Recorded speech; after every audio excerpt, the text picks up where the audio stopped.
Muy buenas noches, muy buenos días, muy buenas tardes. Todo depende en el momento en que usted se conecte aquí a la apertura a Economía Social y con toda la audiencia del canal de Julio Hernández Astillero, el canal sin duda más importante en temas políticos y sociales. Yo soy Claudia Villegas y hoy tengo el gusto de platicar con uno de los economistas más acertados, más brillantes en materia de perspectivas macroeconómicas. Voy a tener el gusto de platicar con el doctor Luis Fonserrada. Bienvenido a Economía Social, querido doctor Luis Fonserrada. Gracias por estar aquí hoy con nosotros. Muchas gracias, Claudia, por la invitación. Es un placer estar contigo de nuevo. Muchas gracias, doctor. Estamos platicando con usted. Está usted ahora en la Universidad A&M University en Texas.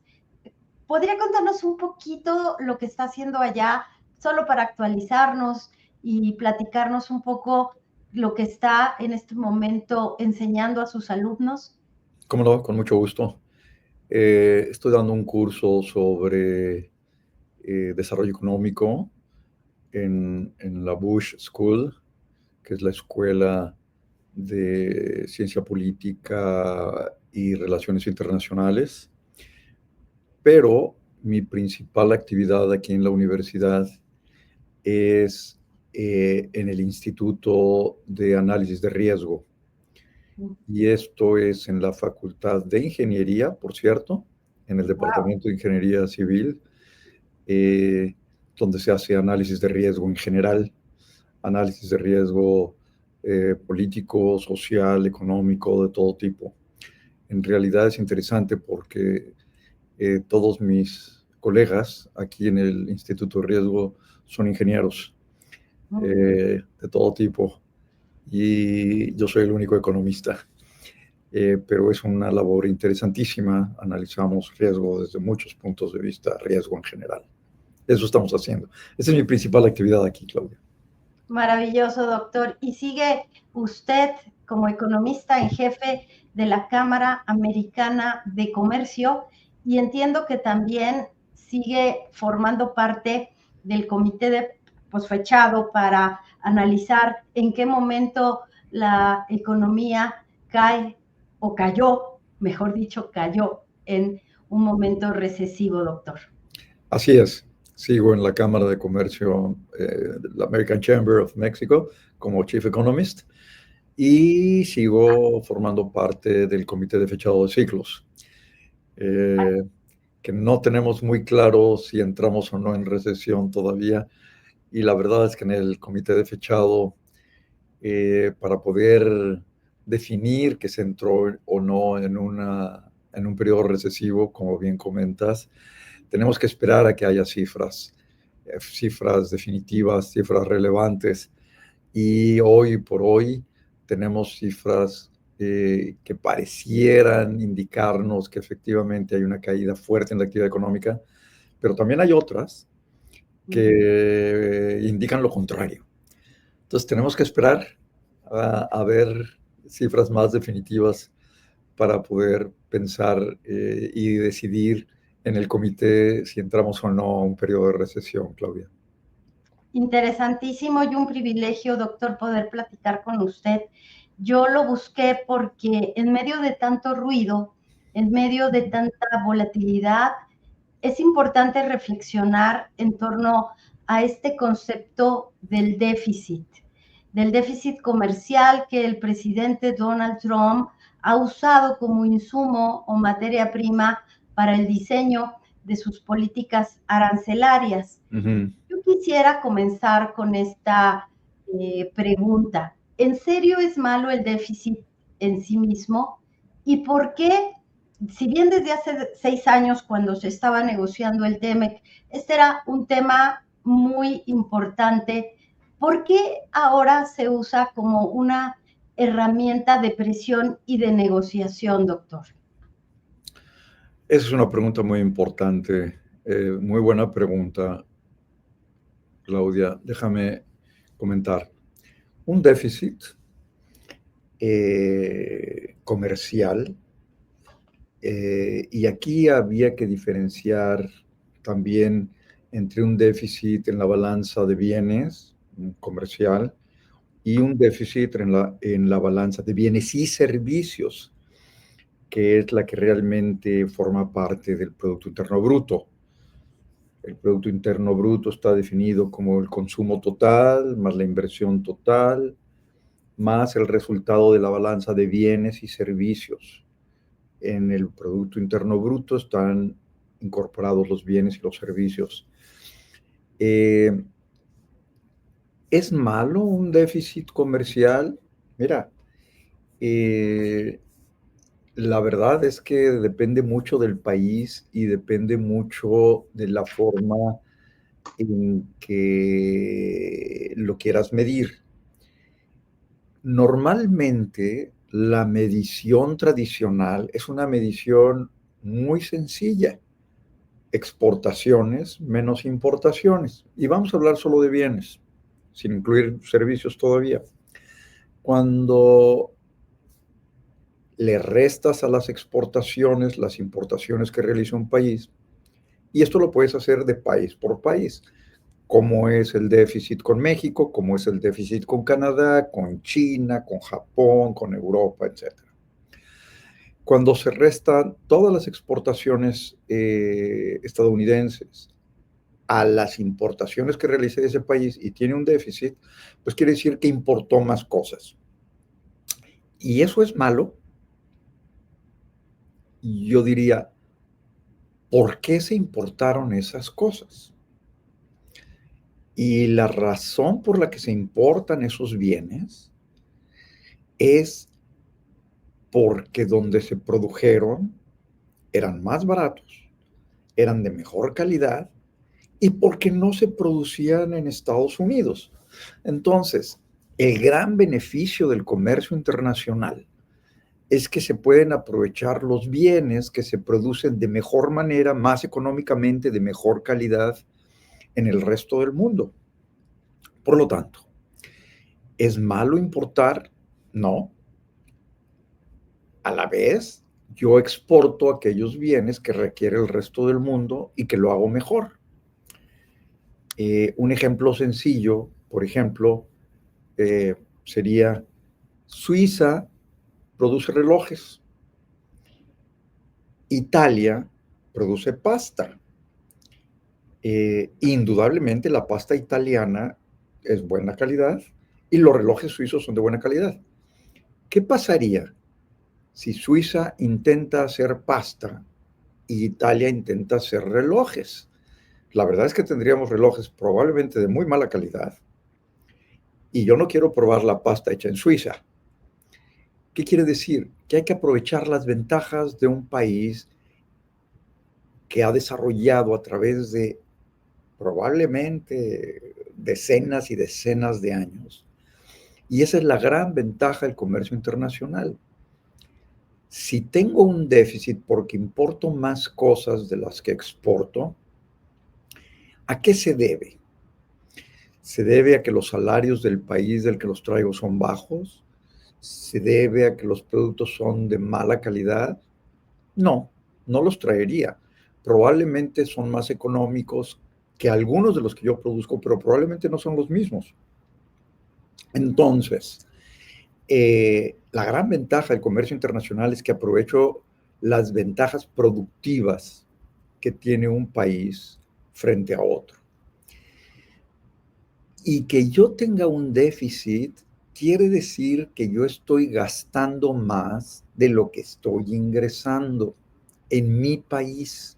A ver, esto es muy importante.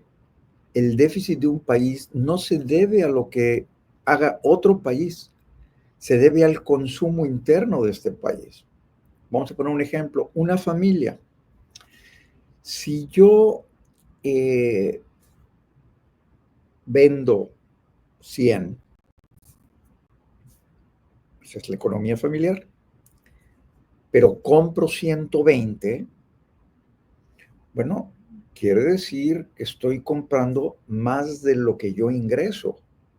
Dentro de mi economía, si yo quiero resolver ese déficit, lo que tengo que hacer es no consumir tanto. Esa es la receta. Si en cambio yo decido poner tarifas a esos 120 que yo compro, por ejemplo, de 10%, pues entonces lo que yo importo ya no me va a costar 120, sino 10% más, otros 12, pues me va a costar 132. Me estoy haciendo daño yo mismo. Estoy encareciendo lo que estoy importando. ¿Y para qué lo hago? Para lograr que se importe menos. Bueno, pues lo que podría pasar es que reduzca mi consumo interno, ¿no? Lo único que puede reducir el déficit de un país es reducir el consumo interno de un país. La razón por la que Estados Unidos tiene un déficit alto con varios países es porque tiene un consumo muy alto con respecto a su ingreso interno. Se gasta más de lo que tiene. Consume más de lo que ahorra. Ujú. Este es un punto muy importante, porque cuando uno quisiera entender a qué se debe un déficit, tiene que ver todo lo que consume más invierte frente a su ingreso nacional. Si el ingreso nacional es menor que todo lo que se consume y lo que se invierte, pues quiere decir que las cosas vienen de otro lado. Entonces, la forma de reducir mi déficit es consumir e invertir menos de lo que es mi ingreso. Así ya no tengo que traer cosas de otro lado. ¿Las tarifas lo van a resolver? Difícilmente. Solo que el encarecer las cosas internamente lleven a la gente a gastar menos. Pero si no es así, lo que va a haber, sin duda, es una inflación, como está sucediendo ya, simplemente con la amenaza y con algunas tarifas que sí se decidió mantener. Ya muchas cosas se incrementaron de precios. Las computadoras, algunas marcas decidieron incrementar inmediatamente su precio ya en Estados Unidos. Entonces, ¿es malo un déficit? Para un país en desarrollo en particular, ¿qué quiere decir que tenga un déficit? Que está trayendo más productos de los que produce. Quiere decir que está teniendo un mayor consumo, una mayor inversión de lo que produce internamente. Y eso, para un país en desarrollo, no es malo. Al contrario, está pudiendo invertir más, está pudiendo consumir más. Ahora, si son déficits muy, muy grandes, en algún momento se hace insostenible. Pero si parte de eso que se importa se convierte en producción, pues luego va a exportar más y puede mantener un déficit casi permanentemente, Claudia. Doctor, surgen tantas preguntas respecto a su explicación, pero la primera que me surge es, de acuerdo con este documento de Mirán, asesor de la Casa Blanca, que examina a fondo las estrategias para reequilibrar precisamente este comercio, él no habla de ahorro, no habla de reducir consumo, no habla de industrialización, que sería pues en materia y en teoría económica pues lo normal. Él habla de abordar estos déficits comerciales a través de una combinación de políticas arancelarias, así, casi pues por diseño, y políticas cambiarias. Doctor, ¿de dónde surge esta idea? ¿De dónde surge esta corriente de pensamiento? Mira, es curioso, es un pensamiento muy básico, casi, yo te diría, casi primitivo, que es, estoy importando mucho y entonces, ¿cómo le hago para importar menos? Ah, pues con el tipo de cambio o con tarifas. Esto es una receta que está atacando los síntomas, no la raíz del problema. La raíz del problema es que se consume más de lo que se ingresa. Por eso se importan cosas. Entonces, es una visión, yo te diría, parcial, muy básica, yo te diría, refleja cierta ignorancia de lo que es la balanza de pagos y del vínculo que tiene la balanza de pagos, o sea, las importaciones y las exportaciones, con el ingreso nacional interno. Hay una ecuación muy sencilla, que sería, que la voy a escribir aquí, que es la cuenta corriente, que es el resultado total de la balanza de pagos, es igual a el ingreso, que lo voy a poner con una Y, el ingreso total nacional, menos la suma del consumo más la inversión.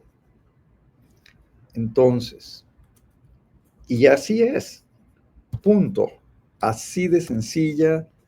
Aquí la puedes ver en tu chat, si tú la puedes reflejar de Claro. alguna forma, proyectarla, la podemos platicar. Porque entonces ya podemos ver cómo, si el consumo más la inversión son mayores que el ingreso nacional bruto disponible, ese es, que es el total del ingreso de un país, que ya incluye remesas y ya incluye todos los renglones de la balanza de pagos. Entonces, pues te das cuenta que la única manera de resolver un déficit es bajando el consumo o bajando la inversión o incrementando mucho el ingreso, que no está sucediendo. Entonces, el pensar que con un tipo de cambio diferente, políticas cambiarias, ¿qué querría decir? Devaluar mucho para que se encarezcan los productos del exterior y encarecer también los productos del exterior con tarifas, pues es tratar de resolver el problema, pues así, los indicios, pero no el problema, ¿no? Entonces, pues ese documento, ahí está. Como se puede ver, esta CC es la cuenta corriente, que es el resultado total de la balanza de pagos. Y la cuenta corriente es igual al ingreso nacional. Con esta pusimos una Y para que no se confunda con la inversión. La I es la inversión y la C es el consumo. La C es todo lo que consumimos y la I todo lo que invertimos. Y así funcionan todos los países del mundo, todos absolutamente. Esta C más I es todo lo que un país absorbe para funcionar. Todo lo que un país, digamos, por ponerlo así, destruye en su proceso de las actividades de consumo y de inversión. Es todo lo que consume. Aquí están las computadoras, la electricidad, las sillas, los cacahuates, y están todas las fábricas y los tabiques. Todo está aquí. Si mi ingreso no me alcanza para pagar todo esto, entonces tengo un déficit con el exterior y me lo traigo de afuera. Entonces, ¿qué es lo que está atacando el tipo de cambio y qué es lo que está atacando una política cambiaria? Pues solamente lo que parece ser, pero no el problema fundamental.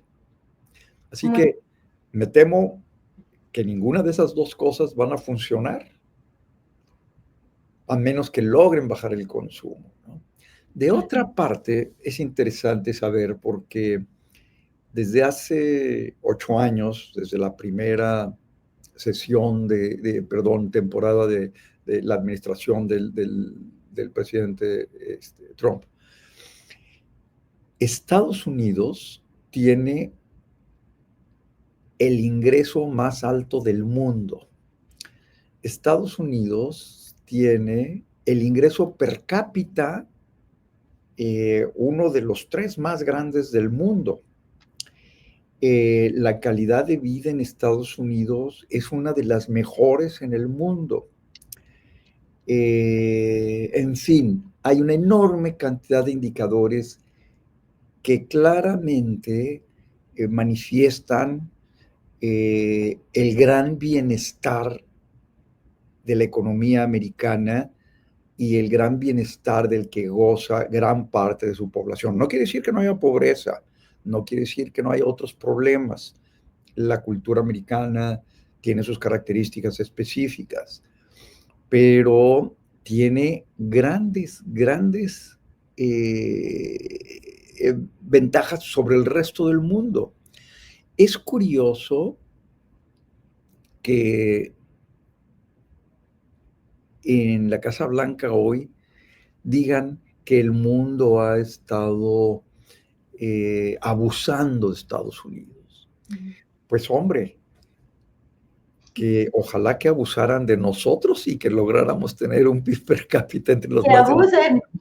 Sí, claro.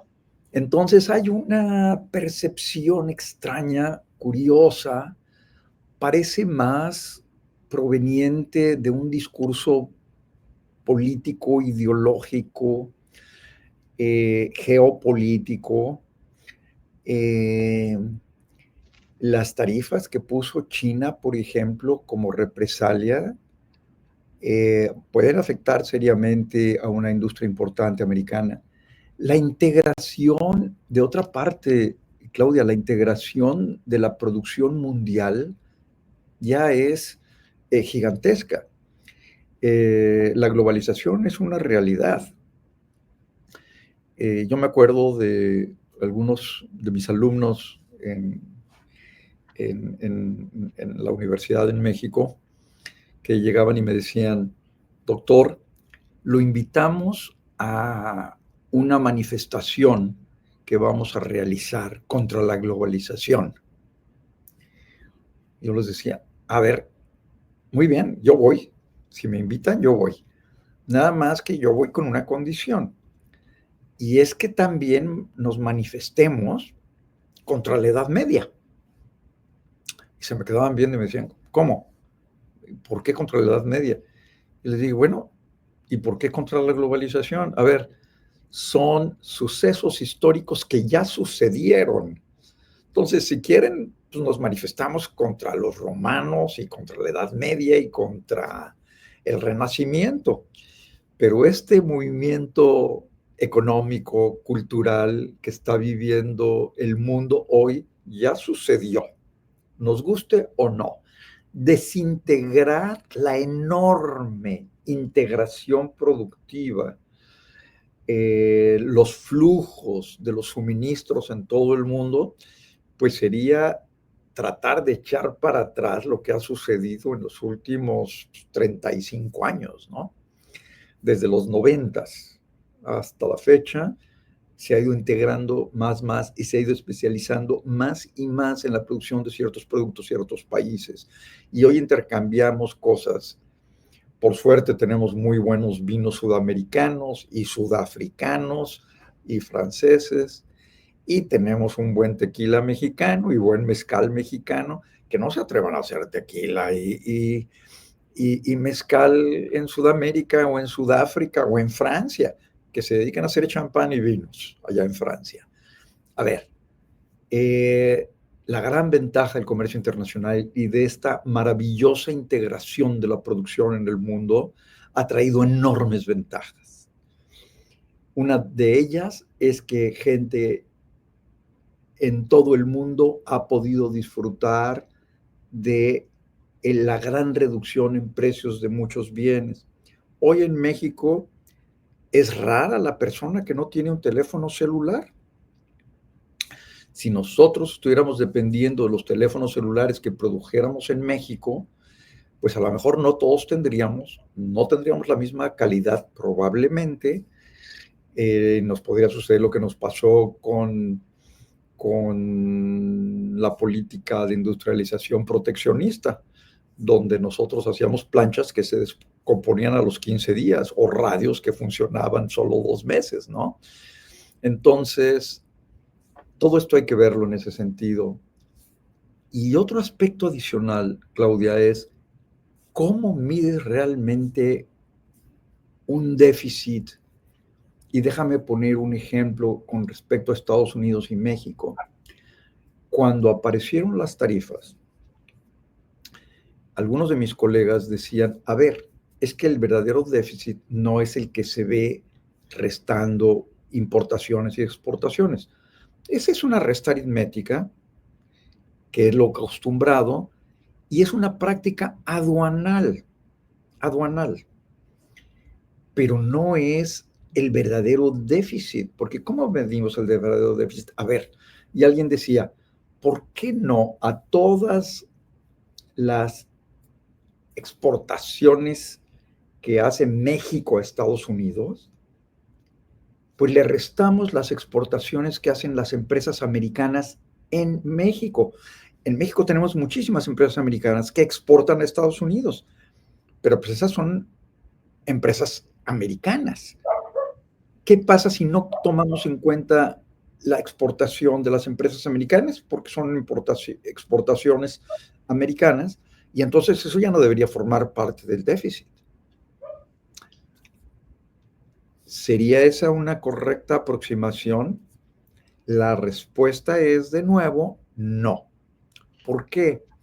Porque parte de esas exportaciones que realizan las empresas americanas desde México a Estados Unidos o al resto del mundo no son todas de productos americanos. Primero, están hechos en México. Y segundo, aunque sí tienen muchos componentes americanos, tienen muchos componentes mexicanos y alemanes y japoneses y chinos. Entonces, ¿qué habría que hacer? ¿Cuál es la verdadera solución? ¿O cuál es la verdadera concepción de cómo mirar este comercio? Y la respuesta es muy sencilla: con el valor agregado de cada país en cada producto, Claudia. ¿Qué quiere decir eso? Pues yo tengo que tomar en cuenta el valor agregado de México en las exportaciones que hace México, pero también tengo que tomar en cuenta el valor agregado americano de las exportaciones que realiza México, porque yo importé para exportar mucho, componentes, partes, etcétera, etcétera. Bueno, entonces, cuando ya mido cuidadosamente qué valor agregado mexicano tiene, qué valor agregado mis exportaciones, qué valor agregado tiene alemán, japonés, chino. Claro que tenemos componentes chinos en nuestras exportaciones. Estados Unidos en sus exportaciones también tiene componentes chinos, que utiliza importándolos de China porque no los tiene Estados Unidos o no tiene los suficientes, como los microprocesadores, por ejemplo. Cuando hacemos ese cálculo, es un cálculo muy interesante, algo complejo de realizar, porque lo que tenemos que hacer es utilizar algo que se llaman las matrices de insumo-producto. ¿Qué quiere decir? Todo lo que entra en un proceso productivo, todo lo que sale en todos los procesos productivos de cada país. Y entonces tenemos que ver lo de todos los países del mundo, ver qué entró a Francia, de qué países, qué salió de Francia, a qué países, todos los integrantes. Y entonces ya podemos saber exactamente, no el déficit de un país con otro, que no tiene sentido técnico, sino qué cantidad de valor agregado tiene cada producto en el mundo. ¿Cuál es la composición del valor agregado de cada producto en el mundo? Entonces ya no tiene sentido hablar de fronteras. Lo que tiene sentido es hablar del valor agregado por producto. El iPhone, por ejemplo, tiene un gran componente alemán y chino y americano, sí, ¿verdad?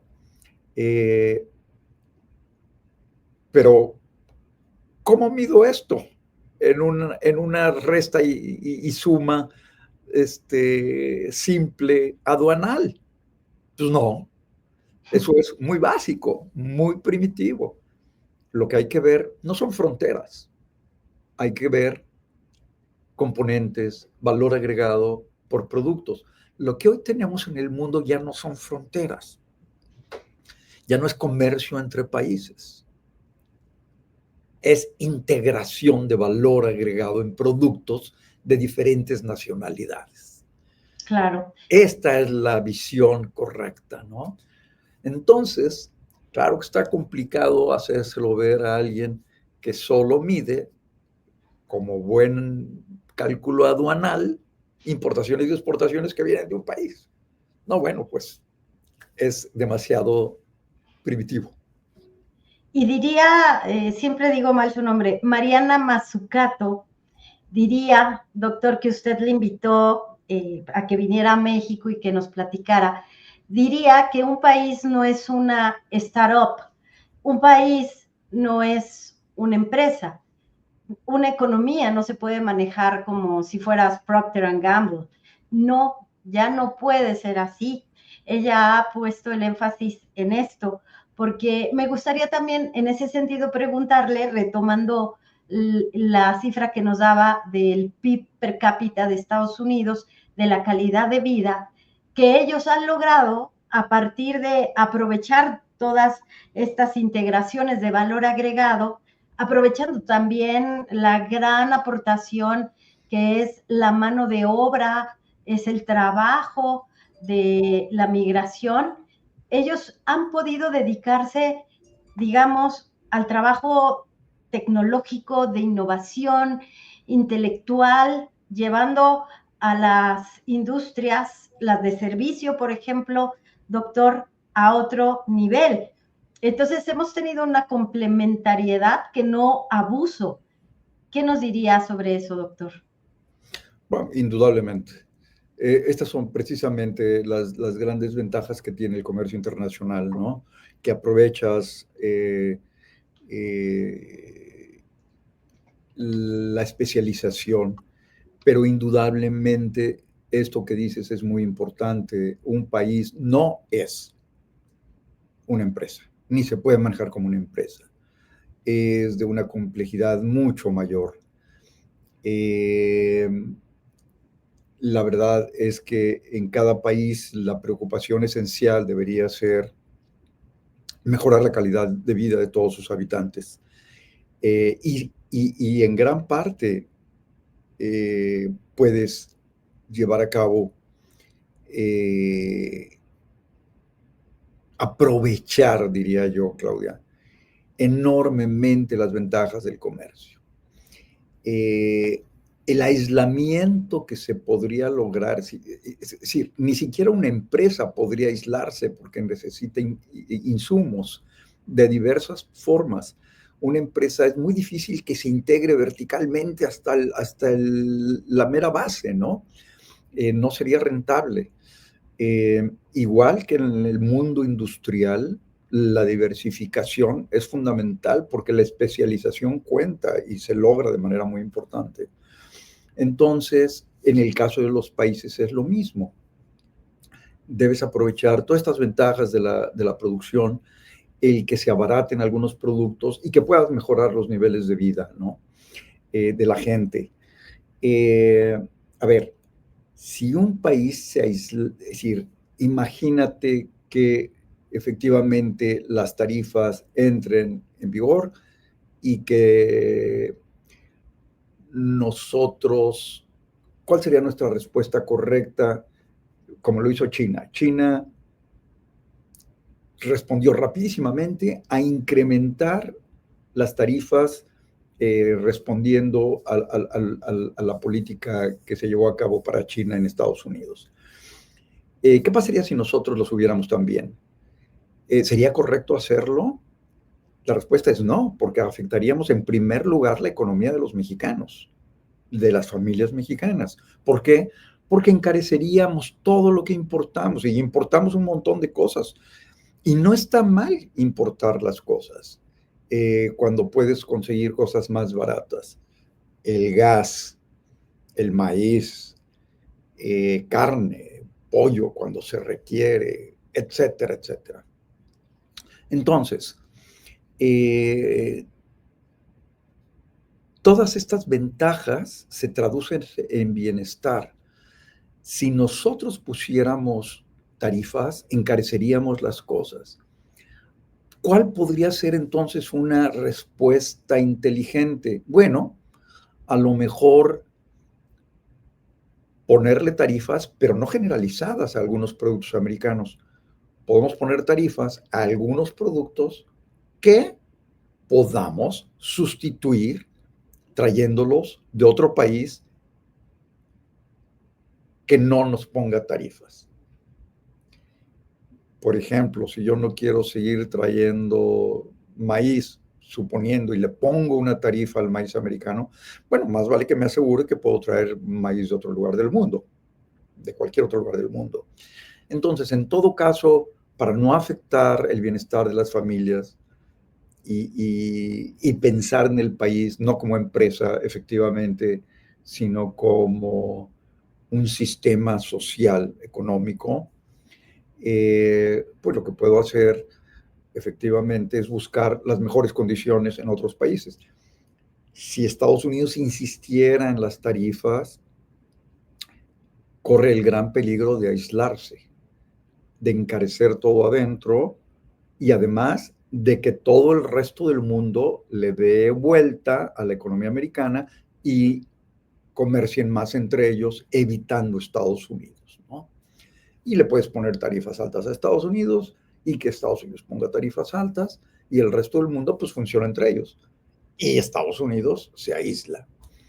Hubo una caricatura muy buena de El Economist, de esta revista inglesa, donde aparece el presidente serruchando todo el mapa de Estados Unidos alrededor, como separándose.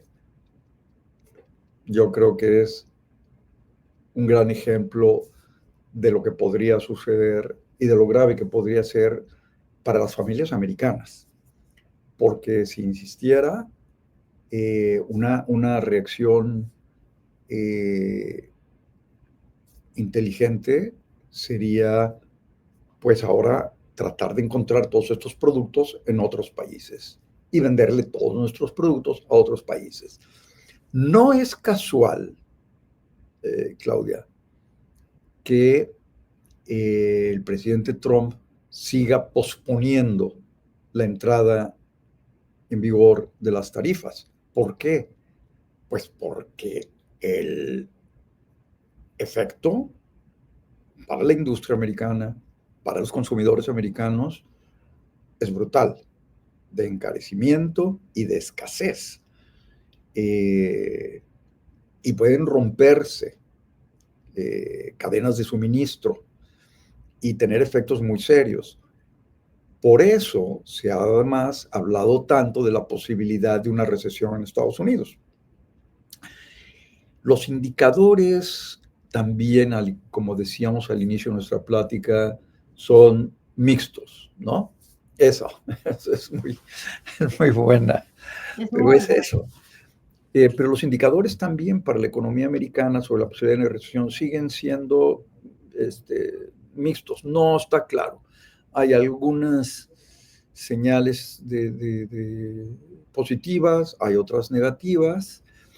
La Fed está haciendo, que es el Banco Central Americano que define las tasas de interés, está siendo otra vez conservador porque sabe que si entraran las tarifas, habría incrementos en los precios y una probable inflación. Entonces, decidió no mover sus tasas y eso crea expectativas de una reducción en la actividad económica. Vamos a ver qué hacen en la siguiente sesión, pero mientras exista la amenaza de tarifas, existe la amenaza de inflación, irremediablemente. Por eso creo que la decisión de México de no haber tenido una respuesta incrementando las tarifas, que muchos de mis colegas además dicen, muy mal, ¿por qué nosotros no? Tal. No. Fue la mejor medida que pudiéramos haber tomado. Es una medida inteligente, sensata, prudente, pensando además en el bienestar de nuestro país. Así que fue una buena decisión. Una guerra comercial, pues hombre, ni una empresa ni un país debería iniciarlo. Hay muchas otras maneras, posibilidades de encontrar mejores términos de intercambio en algunas cosas en las que se pueda. Es decir, que nuestros precios no caigan frente a los del exterior. El proceso es negociar de manera sensata, serena, inteligente y no ir a una guerra. Jamás es positivo una guerra, aunque sea de aranceles. Gracias, doctor. El último, tenemos 2 minutitos más. Usted nos ha regalado mucho tiempo y lo valoramos mucho. ¿Qué oportunidad tiene México, doctor? Porque en este momento con el TEMEC que estamos tratando de renegociar, lo hemos hecho bien, como dijo usted, no responder a la ofensiva que no tenía una lógica económica. ¿Qué oportunidad tiene México ahora, doctor, con esto con esta desviación de comercio asociada a una preferencia relativa, que es el TEMEC? ¿Tenemos una ventana de oportunidad? Sin duda. Claro que sí, tal como tú lo planteas, Claudia, sigue siendo una gran oportunidad. La integración entre la industria americana, la manufactura americana, el mercado de consumidores americano y la economía mexicana y nuestra manufactura y nuestro mercado de consumidores es enorme. Es algo que se ha ido formando durante los últimos 35 años prácticamente y no es algo que se puede echar para atrás en 15 días, ¿no? No. Al contrario, yo creo que la integración con Estados Unidos y ojalá con Canadá, que se ha quedado un poquito atrás, va a continuar. Y para México es una gran oportunidad y seguirá siendo, pero hay algo muy importante. Con tarifas, sin tarifas, con TEMEC o sin TEMEC, México requiere infraestructura, urgentemente. Y con la amenaza que existe hoy de la posibilidad de una recesión, creo que el gobierno debería actuar muy rápidamente para llevar a cabo un programa rápido de gasto, de inversión, que evite la posibilidad de que se nos caiga más la actividad económica y una eventual recesión, pero además un programa de industrialización bien hecho, una verdadera política industrial que considere infraestructura, educación, salud, creación de talento, pero indudablemente infraestructura. Esta es fundamental. Este es el gran reto y tiene que ver con la política del gobierno federal, indudablemente, pero también con la política de los gobiernos estatales. Es muy peligroso a nivel de Estado que los gobernantes sigan dando prioridad a una receta de muy corto plazo, que son los programas sociales, que está bien tenerlos para la gente con mayor necesidad, pero gastar de más, sacrificar la infraestructura y sacrificar el futuro, y sacrificar el futuro, pues es quedarnos entrampados en pobreza y en menores niveles de calidad de vida. Es fundamental rápidamente que sector privado y sector público inviertan y crezcan. El mundo no va a acabarse. México debería estar pensando en el largo plazo y no en los meses con o sin tarifas. El reto sigue siendo el mismo: mejorar nuestra infraestructura, mejorar nuestro sistema de salud, nuestro sistema de educación, crear más talento, invertir más. yo te diría que tenemos una gran oportunidad porque tenemos además un mercado gigantesco junto a nosotros que hay que seguir aprovechando, pero nosotros tenemos que hacer nuestra parte, Claudia. Muchísimas gracias al doctor Luis Fonserrada desde la Universidad de A&M University en Texas. Gracias por esta gran conversación que para mí y para la audiencia es más que una entrevista, una clase, querido doctor Luis Fonserrada. Gracias por haber estado hoy aquí en Astillero, Economía Social y en A la Apertura. Muchas gracias a ti, Claudia, por la invitación. Gracias, doctor. Le mando un gran abrazo. Yo me quedo con 7 preguntas, pero será para la próxima. Muy bien. Muchas gracias, doctor. Gracias a ti. Hasta luego. Hasta la próxima.